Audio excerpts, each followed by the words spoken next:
दिल्ली में second serological सर्वे कराया गया था, जो कि 1 अगस्त से लेकर 7 अगस्त तक सैंपल लिए गए और उसके बाद उसकी रिपोर्ट आ गई है।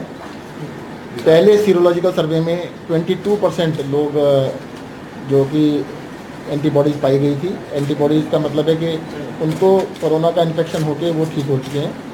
इस बार इस सीरोलॉजिकल सर्वे में 29.1%, 29.1% लोग दिल्ली के अंदर एंटीबॉडीज उनमें मिली है।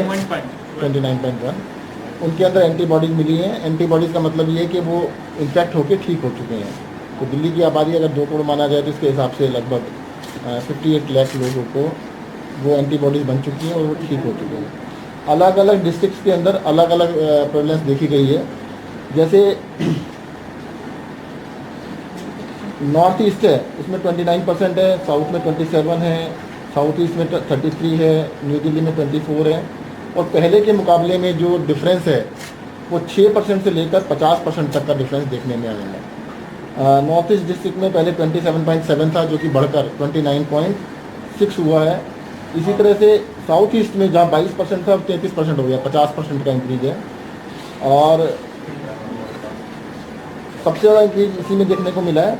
एवरेज इंक्रीज 25% के करीब जो है सीरोलॉजिकल सर्वे में 24-25% इंक्रीज। सर कितनी आबादी को ध्यान में रखकर ये सीरो सर्वे? ये पूरी दिल्ली की आबादी को ध्यान में रखते हुए। कितनी आबादी है सर? दिल्ली की आबादी लगभग 2 करोड़ के आसपास है, उसके हिसाब से बनाया गया। सर कितने सैंपल कितना? सैंपल 15,000 सैंपल लिए गए थे। 15,000 सैंपल पूरे 15,000 की रिपोर्ट है जी, सारे 15,000।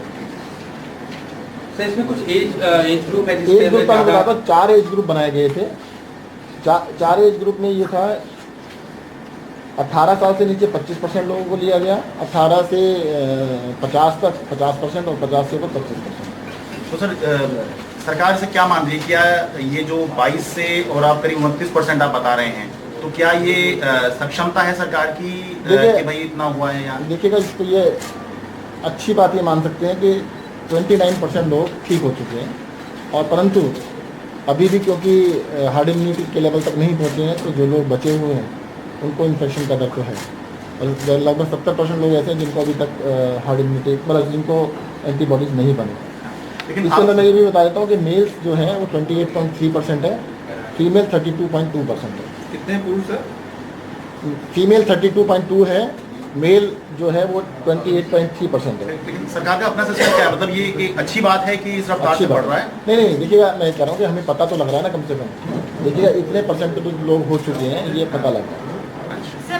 फीमेल इज 32 और male is 28.3%। Sir total population को अगर कैलकुलेट करें 2 करोड़ की, तो कितने लोग? देखिएगा 29.1% का मतलब ये होता है कि 100 में से 29 लोग इन्फेक्ट होकर उनके अंदर एंटीबॉडीज बन चुके हैं और ठीक हो चुके हैं। अगर 100 थे तो 29 हो गए, अगर 1 लाख थे तो 29,000 हुए, 1 करोड़ हुआ तो 29 लाख हुए। तो यानी परसेंटेज के अंदर है 29.1%। तो अगर दिल्ली की आबादी को 2 करोड़ माना जाता है तो 60 लाख लोग के अंदर एंटीबॉडीज बन चुकी हैं और वो ठीक हो चुके हैं। It is not as bad as it was expected ना, because हम लोग एक्सपेक्ट कर रहे थे कि it would have been higher, because वैसे it is exponential rise नहीं हुआ। नहीं, दिल्ली के अंदर लोग बहुत केयर कर रहे हैं, तो धीरे धीरे बढ़ रहा है, इतने तेजी से दिल्ली में नहीं बढ़ा।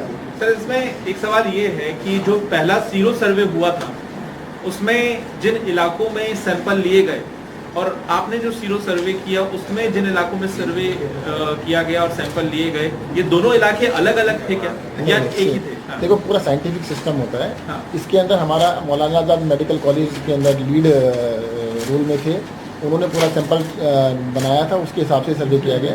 और उसमें बड़ा सिस्टम होता है कि किस एरिया में किस एज ग्रुप में कैसे लेने हैं सैंपल। जैसे हमने बताया कि 25% 18 साल से कम उम्र के सैंपल लिए गए और 25% 50 साल से ऊपर लिए गए और 50% 18 साल से लेकर 50 साल के बीच में लिए गए। महिलाओं की रेशो, पुरुषों की रेशो भी रखी गई। अब जैसे 18% से कम वाले, 18 साल से कम वाले के बताएं तो उनके अंदर प्रेवलेंस ज़्यादा पाई गई है, 34.7% है। 34.7% है। 18 से 49 साल तक, 18 से 50 साल के बीच में जो लोग हैं 28.5% है, और 50 साल से ऊपर वाले हैं 31.2%। जैन साहब, एक सवाल ये है कि कई सारे जो लेबर से श्रमिक हैं वो वापस चले गए, तो कितना अनुमान है आप लोगों का कितने लोग वापस गए हैं उसके बाद दिल्ली की आबादी क्या रह जाती है, बाकी वो लोग जो वापस देखिए, आ रहे हैं उनमें कितनी संभावना देखी जा रही है कोरोना की? देखिएगा, संभावना तो मैंने बताया ना कि दिल्ली के अंदर भी अभी सिर्फ 29% लोग ठीक हो चुके हैं, बाकी 71% लोगों को अभी भी संभावना है कि होने के चांस हैं। तो इसलिए जो भी लोग बाहर से वापस आ रहे हैं तो संभावना तो रहेगी। सर पिछली बार सैंपल साइज 21,387 था, इस बार 15,000 है, तो सैंपल साइज कम होना और इसकी रिलायबिलिटी होना, कितना आप डिफरेंस इसमें नहीं, ये देखिएगा, इसमें बिल्कुल सैंपल साइज मैंने तो कहा था कि इससे भी ज़्यादा कर लें, पर उन्होंने जब पूरी दिल्ली का स्टडी किया गया तो 15,000 का बना, तो 15,000 का किया गया।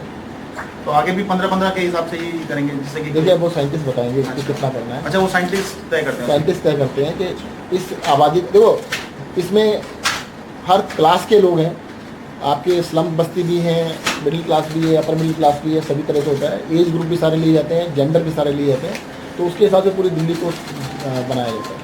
जैन साहब, मॉल और दुकानें खोलने के बाद किस तरह का इफेक्ट आप लोग देख रहे हैं, क्या हो सकता है? कौन सी दुकान? मॉल और दुकानें खोलने के वो बाद तो काफ़ी दिनों से खुली हुई है। नहीं, तो इसका कोई असर पड़ा है आप लोगों के, कुछ है इसकी स्टडी?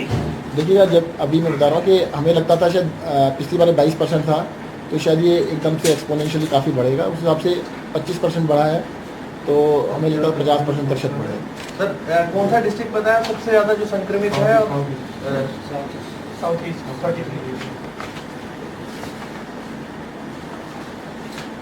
देखिए, पहले तो मैं आपको करेक्ट कर देता हूँ, संक्रमित नहीं कहेंगे, वो ठीक हो चुके हैं, घबराने की जरूरत नहीं है। ये एक अकेला ऐसा टेस्ट है, अगर किसी का पॉजिटिव आता है तो उसको खुश होना चाहिए कि भाई चलो मेरा तो पॉजिटिव हुआ, मुझे पता भी नहीं लगा। तो संक्रमित मत कहिए, वो ठीक हो चुके हैं, उनको एंटीबॉडीज बन चुकी हैं। अभी मैंने जो आपको बताया था, ये नॉर्थ ईस्ट डिस्ट्रिक्ट में सबसे कम बढ़ोतरी देखी गई है। नॉर्थ ईस्ट डिस्ट्रिक्ट पहली बारी सबसे ऊपर था, 27.7% था, अब की बारी वो 6.7% की बढ़ोतरी है, सिर्फ इतनी बढ़ोतरी है। नॉर्थ ईस्ट या सेंट्रल? नॉर्थ ईस्ट में सबसे कम बढ़ोतरी हुई है। तो इसका मतलब ये भी है, जहाँ पर पहले ज़्यादा था वहाँ पे कम बढ़ा है, और जहाँ पे सबसे कम था वहाँ पे सबसे ज़्यादा बढ़ोतरी देखने में मिली है। सबसे ज़्यादा बढ़ोतरी देखने में मिली है हमारे को, ये है साउथ ईस्ट में, जहाँ पर 22% पे 50% की बढ़ोतरी होकर 33% हुआ है। Sir, when is the next zero survey? Next month 1 तारीख से फिर से स्टार्ट होगा। हमने कहा था कि लगातार हम हर महीने 1 तारीख से स्टार्ट करेंगे, और सर आपने तो बताया कि इसको हम 50 जुलाई का माने, जैसा आप बता रहे थे, उसका पहले वाले का जून का मान के चले उसको? नहीं, देखिएगा, जो भी इसमें एंटीबॉडीज बनती हैं उनको बनने में 10-15 दिन लगते हैं। हाँ। हमने इस सर्वे को किया है 1 तारीख से लेकर 7 तारीख तक। हाँ। तो एक्चुअल में आप ये मानिएगा, जो उनको इन्फेक्ट हुए होंगे वो 15 दिन पहले हुए होंगे। सर साउथ ईस्ट में जुलाई आपने का बताया, साउथ ईस्ट में आपने बताया 50% का जंप है सर, क्या रीजंस देखते हैं इसको? क्या देखो, उसका रीज़न वही है कि जहाँ पे बहुत कम था तो वहाँ पे गुंजाइश ज़्यादा थी। जहाँ पर पहले देखो, जहाँ पर पहले पिछली बारी में एवरेज 22% था, एक डिस्ट्रिक्ट में 27.7 था, तो वहाँ पे बहुत ही कम इंक्रीज हुआ है। 27.7 का 29.6 हुआ। सर, इस बारे में कोई रिसर्च है कि एंटीबॉडीज किसी व्यक्ति के शरीर में कब तक रहती हैं, ये कोरोना वायरस? देखिएगा, मैं खुद तो साइंटिस्ट नहीं, पर जो साइंटिस्ट बता रहे हैं वो मैं आपसे शेयर कर सकता हूँ। एंटीबॉडीज़ को बताया जा रहा है कि कुछ महीनों से लेकर, मतलब 3, 4, 5 महीने से लेकर 6, 7, 8 महीने तक काफ़ी संख्या में रहती है, तो कम होनी स्टार्ट हो जाती है। बट साथ ही साथ शरीर के अंदर टी सेल्स भी बनते हैं। टी सेल्स जो होते हैं वो, उनकी लाइफ बहुत ज़्यादा होती है, वो मेमोरी सेल कहते हैं। अगर आपको एक बार कोरोना हो गया है तो बहुत ही रेयर चांसेस है कि दोबारा हो। So how will the results of this findings impact your strategy? आपकी स्ट्रैटेजी आगे रणनीति कैसे मैंने ड्राइव करेगी? देखिएगा, इससे हमारे को सबसे कई, इम्पोर्टेंट लर्निंग्स क्या है? देखिए, सबसे हमारे लिए भी, आप भी जब इसको मैं आपको दूंगा सारे, आप पढ़िएगा, खुद देखिएगा, हमारे लिए कितनी बड़ी लर्निंग है कि जहाँ पर पिछली बारी ज़्यादातर डिस्ट्रिक्ट में बहुत ज़्यादा वेरिएशन था। हाँ। एक जगह पर 18% आ रहा था, एक जगह 12% आ रहा था, वो वेरिएशन काफ़ी हद तक बहुत क्लोज हो गया है। हाँ।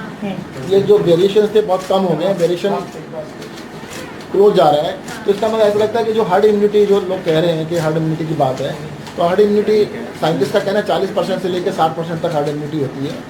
तो हम अभी 29% है, और क्योंकि ये सर्वे किया गया था 1 तारीख से 5 तारीख तक, और उसमें 15 दिन पुराना जो एंटीबॉडीज आती हैं, तो हो सकता है कि कुछ समय के बाद 1-2 महीने में शायद हम लोग उस पर बढ़े। सर इसमें age data analyse for 12,598 subjects on gender, ये क्या है? कौन से वाला? थर्ड पेज 12,598 है। 12,000 total analysis for 12,000। Sir, data analyse for 12,598, second last page. ये देखिएगा जो उन्होंने हमारे को पेपर दिया है वही आपके साथ शेयर किया है मैंने।